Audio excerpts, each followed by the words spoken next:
Hello बच्चों, क्या हाल चाल? बढ़िया?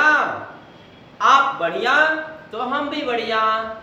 और सब बताइए, पढ़ाई आप लोगों का कैसा हो रहा है? बढ़िया चल रहा है ना? मन लगा के पढ़ाई कीजिए लोग, समय कम है, समय को बर्बाद मत कीजिए लोग। और जितना हो सके उतना पढ़िए लोग, खूब पढ़िए लोग, मन लगा के पढ़िए। माता पिता का नाम रोशन कीजिए, साथ ही में आप लोगों का जब नाम रोशन होगा तो हमारा भी तो नाम रोशन होगा ना। तो मन लगा के पढ़ाई कीजिए, ठीक है? किसी दोस्त या फिर इधर शादी विवाह, बर्थडे वर्डे इस सब पर ध्यान मत दीजिए। सीधा अपना फोकस किस पर कीजिए? पढ़ाई पर। मेरा रिक्वेस्ट है, आप लोगों से मेरा विनती है कि मेरे बच्चों पढ़ाई पर ही फोकस करो। हाँ, किसी अन्य चीज पर फोकस करने की जरूरत नहीं है और मन लगा के पढ़ाई करो। समय कम है, ठीक है? तो चलिए आज आपका भाई लेकर के आया है इस BA concept king YouTube channel पर क्लास 12th का हिंदी जो चैप्टर 12 है, क्लास भी 12 और चैप्टर नंबर भी 12।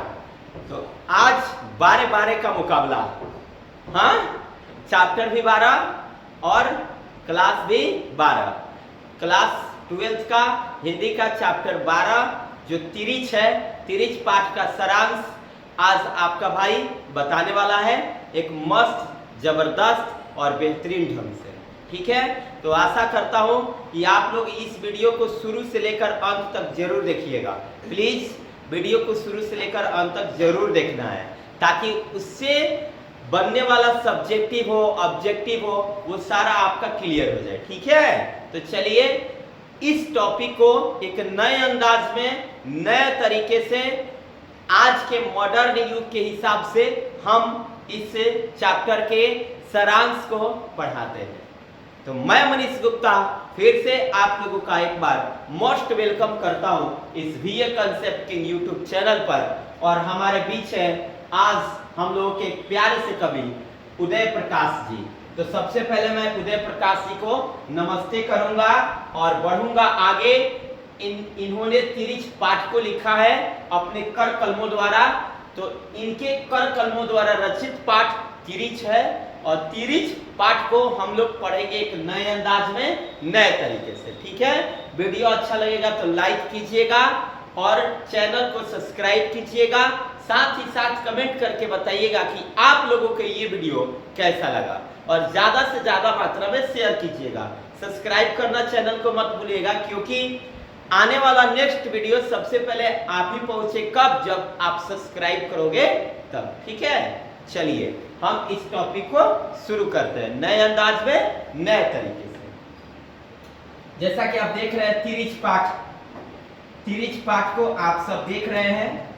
तिरिच पाठ का सारांश, लेखक का नाम उदय प्रकाश, यानी तिरिच पाठ को लिखने वाले कौन है? Uday Prakash, 12th Hindi chapter 12।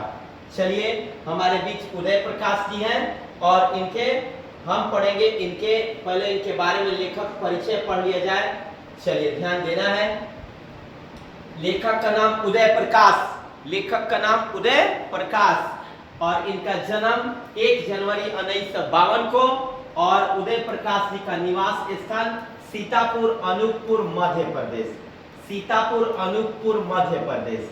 जन्म स्थान सीतापुर, अनूपपुर, मध्य प्रदेश। हाँ, 1 जनवरी 1952। उदय प्रकाश जी के माता जी का नाम गंगा देवी और पिताजी का नाम प्रेम कुमार सिंह। आहा, उदय प्रकाश जी जिस पाठ के लेखक है उस पाठ का नाम है तिरिच और तिरिच पाठ के जो लेखक है वो उदय प्रकाश है।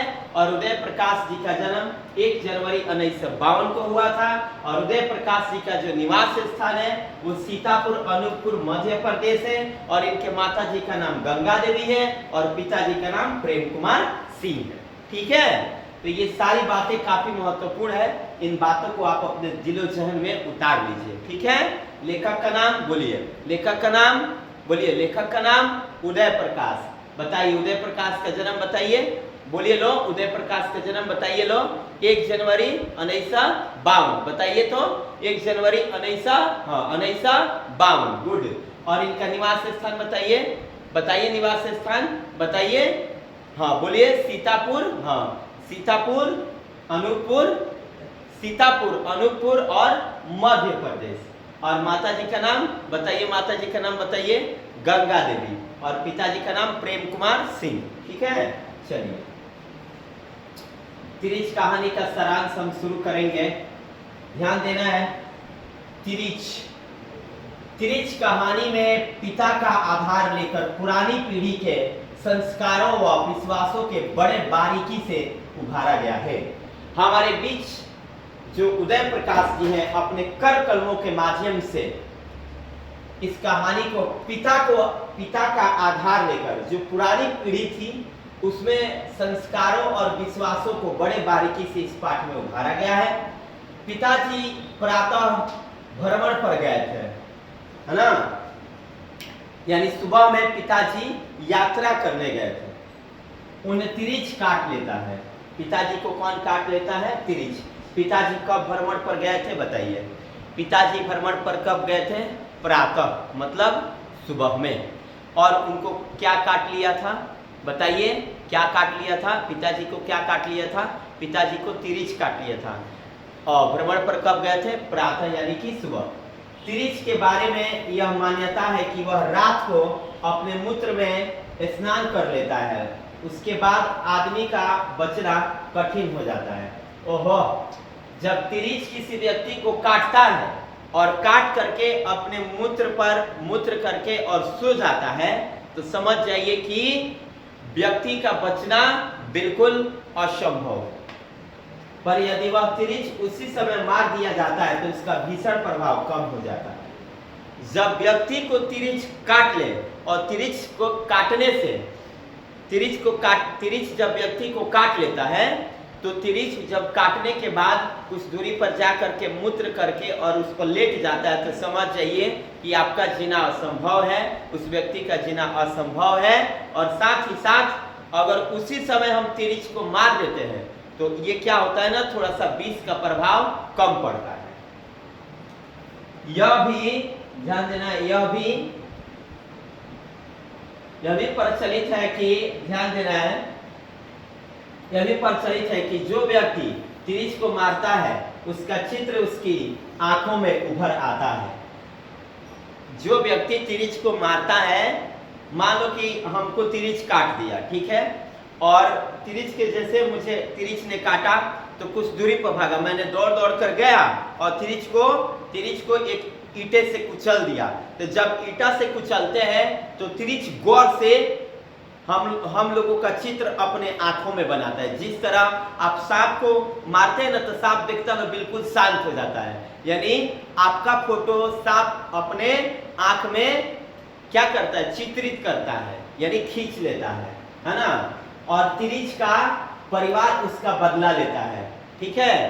तिरिच का परिवार माने देखिए जैसे मार दिया गया वहीं पे छोड़ दिया गया, मार के चले गए आप सोचे कि हम तो इसको मार दिए भैया, अब उसका परिवार आएगा, देखेगा उसकी आंखों में कि मेरे इस बाप को चाहे बेटे को किसने मारा है, तो आंखों में अगर व्यक्ति को वो पहचान लिया तो तिरिच चाहे आप कहीं भी रहिए वो चहेट कर काटेगा। तिरिच कितना भयंकर है ये तथ्य है, पर सत्य है कि आजकल संवेदना शून्य और इच्छृंखल उदंड नगर का जीवन उसका कई गुना खतरनाक है, विशेषकर उस व्यक्ति के लिए जो सरल, संकोची एवं अनासक्त होता है। तिरिच एक जंतु है, विषैला भी है। तिरिच एक क्या है? विषखापर का प्रकार है ना, विषखापर की प्रजाति है। तिरिच विषखापर की क्या है? प्रजाति, एक जंतु है जो बहुत खतरनाक होता है। पर शहरी जीवन क्या कम विष भरा है? शहरी जीवन में भी तो बहुत ज्यादा विष भरा है शहरी जीवन में। यह तिरिच कहानीकार के स्वप्न में बार बार आता है। आहा, जब भी कभी सोने जाते थे उनके सपना में तिरिच कभी सोए हैं कंबल ओढ़ के, अकेले सोए हैं और ना जब सपना आता था तो अकेले बेचैनी, बिल्कुल माँ माँ माँ जोर से चिल्लाते थे, हाँ सपना में, क्योंकि सपना में उनके तिरिच आता था। कुछ ऐसा समय आता था जैसे आता था तले कभी का नींद टूट जाता था,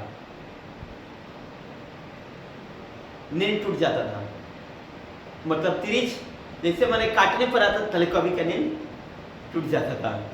मैंने कभी को काटने से, कभी को जैसे काटने आता तैसे कभी जग जाते हैं।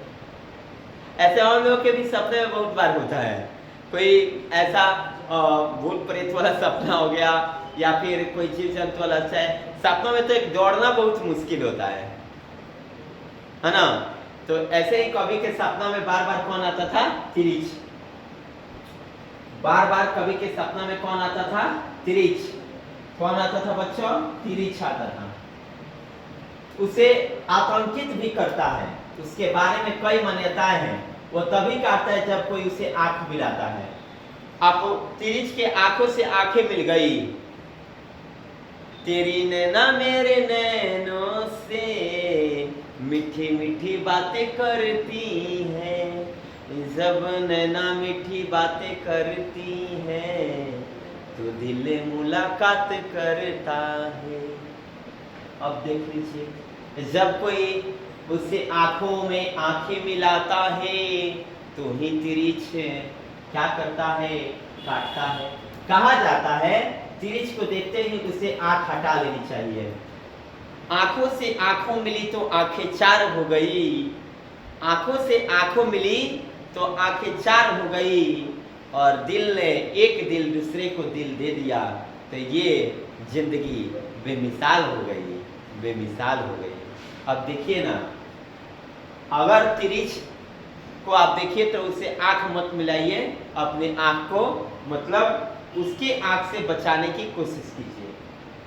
आंखें मिली, वह दौड़ा और वह उसको फिर नहीं छोड़ सकता। आंख मिल गई, पीछे दौड़ेगा, दौड़ाएगा, दौड़ेगा दौड़ाएगा, दौड़ेगा दौड़ाएगा, दौड़ेगा दौड़ाएगा, पीछा नहीं छोड़ेगा। यह भी ध्वनित है, हम अपनी मान्यताओं से डरे बांधे हैं कि विज्ञान का भी महत्व स्वीकार नहीं करते हैं।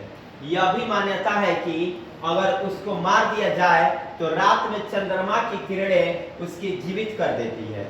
चंद्रमा की किरण में बड़ी ताकत होती है। बहुत सारे ऐसे जीव होते हैं जो चंद्रमा की किरण जब मरे हुए जीवों को पड़ती है ना तो वो जीवित हो उठते हैं।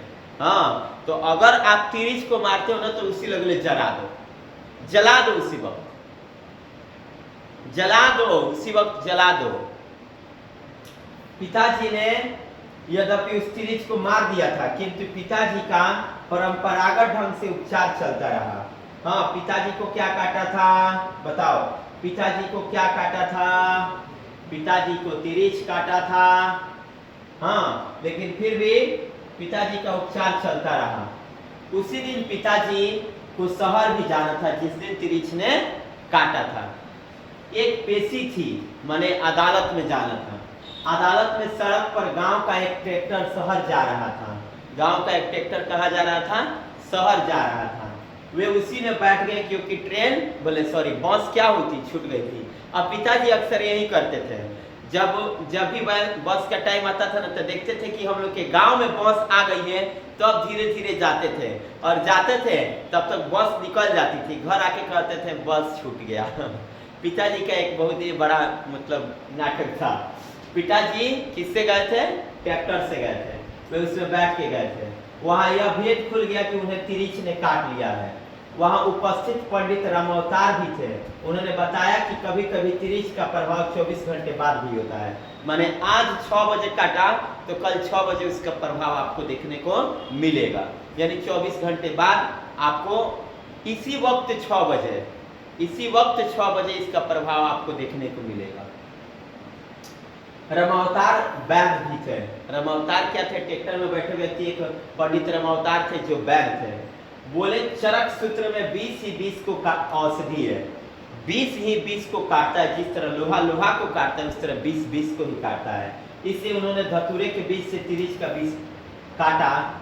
उन्होंने सोचा कि धतूरे का बीज से तिरछ के बीज को क्या किया जा सकता है? काटा जा सकता है ना। वे मिले और उनके माध्यम से पिताजी का उपचार भी हो गया। पंडित रामावतार जी किसका बीज था? किसका बीज था? बीजवा देखते हैं किस चीज का था। हाँ, ये बीज था धतूरे का। धतूरे के बीज को उन्होंने क्या किया, पीसा और पिताजी को चाय के साथ पिला दिया। उधर कथाकार को यह पता लगा कि तिरिच का शव वहीं पड़ा होगा। मैंने कवि को पता चला कि अरे तिरिच का तो लाश वहीं पड़ा होगा, और उसका आंखों में पिताजी का जो चेहरा है वो उतर गया होगा। पिताजी को चाहिए था कि उसकी आंखें कुचल देते, माँ की आंख पर कुछ कुछ कुछ कुछ कुछ ये कुछ देते एकदम। हाँ? लेखक अपने सखा थानू के साथ एक बोतल मिट्टी का तेल और दिया सलाई और डंडा लेकर जंगल में गए। अब मैं तुझे नहीं छोड़ूंगा तिरिच, तूने मेरे पिताजी को काटा है, अब मैं तुम्हें नहीं छोड़ूंगा, मैं तुम्हें अपने पिताजी का तुमसे बदला लूंगा। हाँ, मिट्टी का तेल उठाए, माचिस लिए और डंडा लिए और चल दिए जंगल की ओर। किसके साथ? थानू के साथ। उनका मित्र था थानू। किसके साथ? थानू के साथ। थोड़ा ढूंढा और तिरिच का शव मिल गया। वह चित पड़ा हुआ था, उसको जला दिया गया। मिट्टी का तेल डालकर कुछ लकड़ी एकत्रित करके जला दिया गया। शहर में पिताजी का सिर घूमने लगा था, क्योंकि वो तो धतूरे का विष पिए थे और उधर 24 घंटा भी हो गया था पिताजी को जब तिरिच ने काटा था। अब उनका सिर चक्कर दे रहा था, चक्कर दे रहा था, चक्कर दे रहा था उनका सिर। हाँ, अब देखिए, उसके बाद शहर में उनको अमानवीय व्यवहार झेलना पड़ा। अमानवीय व्यवहार, बहुत सारे गलत उनके साथ हुआ। बहुत सारे लोगों ने, वहां के लोगों ने, शहर के लोगों ने तड़पाया था। पत्थर खाने पड़े और वे चल बसे। शहर में उनको बहुत सारे लोगों ने पागल समझा। हाँ, पत्थर से मारा। पिताजी रॉड, एक व्यक्ति ने रॉड से भी मार दिया था। तुम क्या जानो उस बाप के दिल का दर्द, जिसके अंदर हर घर के सारे जिम्मेवारी उसी के सर पर होता है। टूटा हुआ चप्पल पहन लेता है, लेकिन हम लोगों के लिए नया चप्पल जरूर खरीद के लाता है। पिता एक ही वस्त्र पर कई साल गुजारा करता है, लेकिन हर साल, हर जब भी आप कुछ भी कहो, आपके लिए हमेशा वो तत्पर रहता है। पिता रोटी है, कपड़ा है, मकान है। पिता नन्हे से परिंदों का आसमान है। पिता है तो घर की सारी सुख है, सारी छाया है। पिता से ही तो माँ के सिंदूर सजा है। पिता रोटी है, कपड़ा है, मकान है। देखिए ना, यहाँ एक चित्र देना पर्याप्त रहेगा। लड़के ने बताया कि लड़के उन्हें बीच बीच में ढेला मार रहे थे। यह वृद्ध व्यक्ति के प्रति उपेक्षा, तिरस्कार, अपमान, अन्याय और घृणा का परिचायक है। शहर में पिताजी को छोटे छोटे बच्चे समझ रहे थे, ये पागल है, ढेला मार रहे थे। हाँ, बहुत सारा उनको कठिनाइयों से झेलना पड़ा। साथ ही हिंसक और आतंकी प्रकृति का भी पोषक है। कहानी का घटना प्रतीकात्मक है, अतः उनके पूर्ण विश्वसनीय मानना सहज संभव नहीं है। पर यहाँ आत्मीयता चुक गई है, मानवीय मूल्य मिट गए हैं, यहाँ ध्वनित होता है, यही ध्वनित होता है। इस पाठ के जरिए यह पता चला कि शहर में अगर कोई मानवीय व्यक्ति होता तो उनको आराम से किसी अस्पताल में भर्ती करा देता। डंडा मारने का, पत्थर मारने का क्या जरूरत था। आज का मानव मानव नहीं रहे, हिंसक हो गए, हिंसक। किसी के प्रति प्रेम नहीं, किसी के प्रति एकता नहीं है, सब कोई अपने अपने में लगा हुआ है। पिताजी उस स्थिति में उनको बचाया नहीं जा सकता था। कोई व्यक्ति, मानवीय व्यक्ति होता, प्रतिष्ठित व्यक्ति होता तो उनको अस्पताल में भर्ती करा देता। ये ना, इनके पिताजी अपने गांव के मुखिया भी थे और साथ हेडमास्टर भी थे, है ना। उदय प्रकाश के पिताजी गांव के